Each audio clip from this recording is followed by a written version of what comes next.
I am Ferdinand Marcos, and I am the President of the Republic of the Philippines. I stand today on behalf of 110 million Filipinos. Hi everyone, hello universe, it's me again. Yan. So, mayroon tayong very good news for everybody. Ayan. Ito para sa mga OFW. Si PBBM talaga namang mahal niya talaga ang mamamayang Pilipino, lalo na mga OFW, mga kababayan. Talaga naman, oo. Ito po yung ipinagawa ng Marcos administration, no? Through OWA, DMW, para ito sa mga kababayan natin na nagtatrabaho sa Hong Kong as a OFW.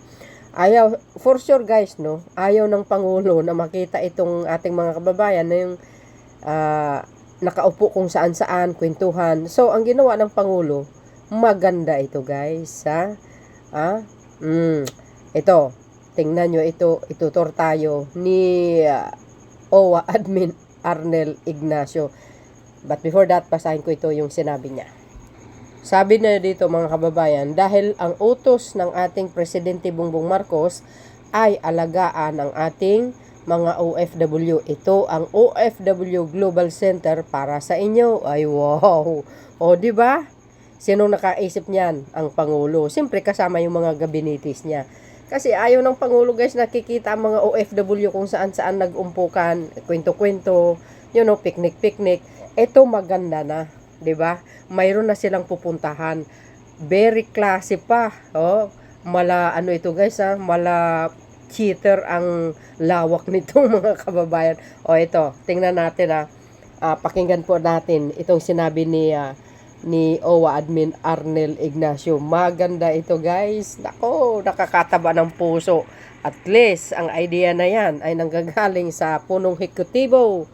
Talagang mahal niya ang OFW. Shout out sa mga OFW sa Hong Kong. Naku po, ayan. All over the globe, syempre, no? So, dahil dyan, ito. Nandito na tayo sa... Wait, pakita ko sa inyo. Overseas Workers Welfare Organization, Hong Kong! Tingnan niyo yan. Oh. Look! Tingnan nyo. Ito, ang migrants group dito sa Hong Kong. For OFWs, this is all for free. Look! This is what you deserve. Oh. Nakita nyo yan? Para sa OFW to. Wow. Tingnan mo kung gaano kaganda yan. At tingnan mo kung gaano kalaki itong lugar na kinuha natin for our OFW sa Hong Kong. At tuloy-tuloy ang expansion natin dito. Ito, meron dito na... Hi! Say hi! Wave to the Philippines! Say hello! Wave!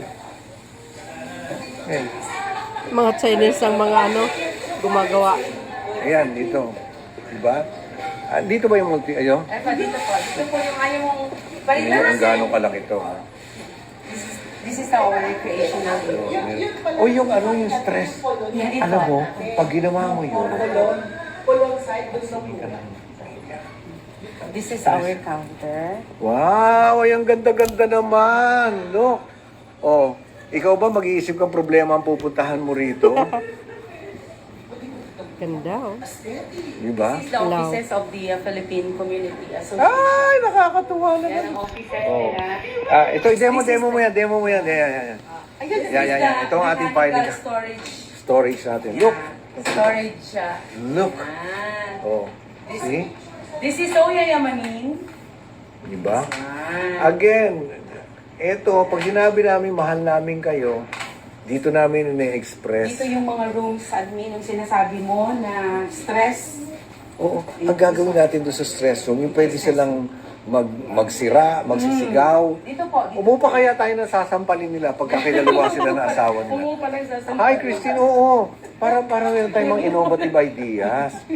This is for our Para, office. naku, i-cover ka. Kasi gusto ko magawa yon yung kwarto ng stress. Magsira ka doon, magbasag ka ng plato. Ay, oo nga, Tapos upa tayo ng lalaking sasampalin mo pag kinaliwa ka. Lakihan mo lang ang sahod. Sino siya? You look magka-tower na grand hall. Ay, yung hall. Halika. Beautiful. Halika, tingnan tayo. Christine, namimiss na kita. Ang tagal na kitang hindi nakita. Wow! Look! Wow! Ganda. Ang laki-laki, oh. Oh. Look! Diyan na sila magkumpul-kumpul. Wow! So, and tingnan nyo yung view. Pwede sila matulog dyan. Ito Habang ang view ng nagpapahinga. ating mga OFWs pagka sila mayroong event dito. Oo. Tingnan mo gano'ng kaganda yan, gano'ng kayabang yan. Wow. Guys, sa Hong Kong Nakita yan niyo ha. yan? Nakita niyo yan, yan ang ginagawa natin for you. Nakita niyo to, ito, hindi na kayo hihiga sa kalye. Correct. Dito kayo mag-pageant, dito niyo gawin lahat ng ano. Dito niyo gawin ang... Kwentuhan. So dito, Sultan. Gawin dito. Tawanan. Ganon. See? Ito nyo, gano'ng kalaki yan? Pag day off time nila. 800 ang kasya rito. Ay wow, ang laki. So, Ang dami. Hindi na kayo kailangang mahiga-higa doon sa... Ano nga ba yun? Chatham Road ba yun? Kung saan sila nahihiga? Chater Road. Chater Road. Chater Road along Central. And, Naglilinis na po of tayo. course, ang materials natin dito, puro world class. Wow. Full tempered glass, Thank carpeted. you, Mr. President. At ano ha, hindi pangkaraniwang monoblock ang ginamit dito. Wow. Ha? Tingnan mo yung quality. OFWs, tingnan nyo ito ang aming ginagawa for you. Yan ang gagamitin nyo. O, tingnan mo ang... ikabit na? O, ang... Ganda. Anong brand to? PV? Hindi ko makita. Wait.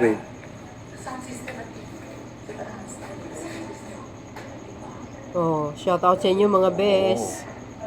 Diba? Wow, Hindi na kayo nakahiga-higa. Oy, ano? Faith. O, pakita mo to. Ito yung ano. Kasi natawag ko po si Rowie, hindi niya na-prepare. Yun yung gano'ng kalaki.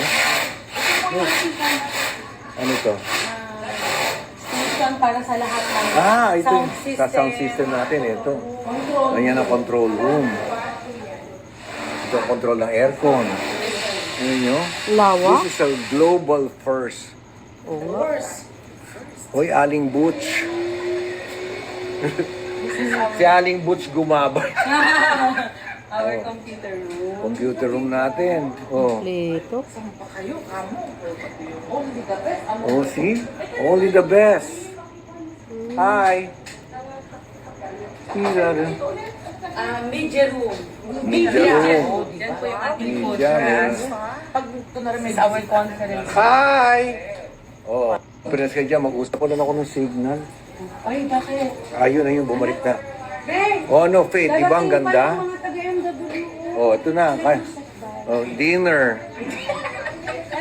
Oh, ano, Faith, diba? Ang ganda. Oh. Ayan mo ang ginagawa namin sa pera. Diba? Maiyay. Tingnan mo naman ang view. Oh. OFW gagamit. Kaya sila naiiyak. Tingnan nyo yung hall. Ay, ma! Maganda. Super ganda. Oh. Talagang super ganda to. At saka wala kami ng mga wala kami ng yung monoblock na hindi mo pwedeng tutungan kasi mababasag. Ang ganda, di ba? O kumaway ka sa mga viewers. Ayun, kainan na. Ayan. Ayun si Otet. Nauuna lagi kumain. Uy, ang ganda naman ito. Ang ganda. Dati na yan. Analyst po ako. Hawak ko po ang Ay, reunion pala tayo ngayon. sila Yusek Tutay po. Director pa lang sila sa Oo. Tama sabi niya, super ganda. Oo, ano talaga to? Shocking Asia to. Hindi ito yung mga nakikita nyo lang para mga plywood. Di uso yun dito. Tinan mo ang cabinet dito. Oh, tinan nyo yung cabinet. Oh. Ganda. Ano ba ito? Thank Yan, oh. Tinan nyo. Oh. Ay, hindi ka. May nakaharang palang. Diba? Yayamanin Oh. ah. Kaway. Oh, diba? Nakita mo kung gaano kaganda to? Nakita mo tong ginawa natin para sa inyo? Diba? Diba? Ang ganda, diba? Wow! May elevator pa Nakita mo pala. yung coffee shop? Pasukin mo! Halika! Halika, pasukin mo! Tingnan mo. Hi, Dex! Dex, Mga kababayan, ano, kung nakikita nyo, napakalawak niyan. 800 ang capacity niyan. So, napakalaki niyan, no? Sabi nga ni OWA admin, at least hindi na po sila nakahiga doon sa, pinupuntahan nilang area. Nakaupo sila doon, chika-chika, ang iba nakahiga. Alam po natin yan no? Pag day off nila. So ngayon, hindi na po sila pupunta doon. Dito na. Kung nakita nyo yung laki ng space, pwede na po sila doon mahiga, magkwento-kwentuhan, 'di ba? At least the aircon pa. Iyon po ang pinaka maganda dito. Sabi po ni OWA admin Arnel Ignacio, sa Taiwan baka gagawin nila din ang ganyan. Kasi sa Taiwan kasi marami ang OFW doon, mga kababayan, no? So ito po ang maganda for the first time, no, sa Marcos admin.